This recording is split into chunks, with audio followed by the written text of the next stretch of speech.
রবিবারে পাতে গরম গরম দুটো ফিশ ফ্রাই কেমন লাগবে বলো তো। তো চলো ফিশ ব্যাটার ফ্রাই বানাবো। তার জন্য নিয়ে নিয়েছি ভেটকি মাছের ফিলে, দিয়ে দেবো পরিমাণ মতো নুন, গোলমরিচ আর পাতিলেবুর রস। এটাকে ভালো করে মাখিয়ে 10 থেকে 15 মিনিটের জন্য রেখে দেবো।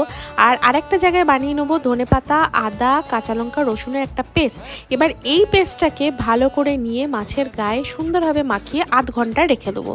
এবার নিয়ে নিয়েছি দুটো ডিম।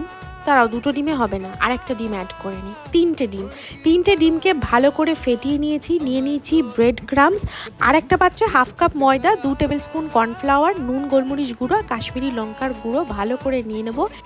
এবার মাছের ফিলেগুলোকে একবার ফ্যাটানো ডিমে ডুবিয়ে নেবো, তারপর ময়দা কর্নফ্লাওয়ারে পাউডারে ডুবিয়ে নেবো, আবার ফ্যাটানো ডিমে ডোবানোর পর লাস্টে ব্রেড ক্রামসের সাথে ভালো করে মিক্সড করে নেব এবং গরম গরম তেলে ভাজতেই দেবো। আমি সর্ষের তেল ইউজ করেছিলাম, তোমরা তোমাদের পছন্দের তেল ইউজ করতে পারো। তেলের জন্য কালারটা ডার্ক হলেও খেতে জাস্ট ইয়াম।